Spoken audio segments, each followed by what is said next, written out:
How are Muslims underprivileged? At that time, as we know, after the 9/11 and 7/7, the Muslim communities were being looked at or being kind of targeted because of the whole issue of terrorism. So in that context, and maybe till today, Muslims have always been certain communities marginalized or looked at as if they're the problem for a lot of the issues that are happening within society. Like we hear about migration, refugees, immigration.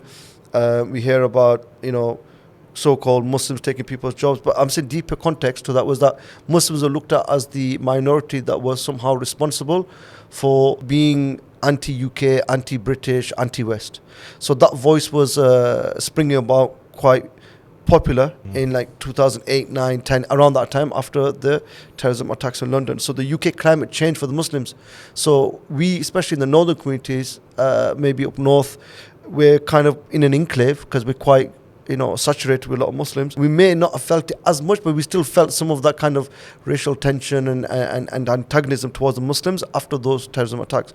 So those communities at that time that may not have had the framework and the assistance from people who were as Muslim professionals or as lawyers, so they were often underrepresented. So they were the underprivileged or underrepresented. So a lot of my teachers said to me, there's not enough people in the legal profession that are there to represent and be a voice for the Muslims, to support when they need them, when they get involved in legal issues.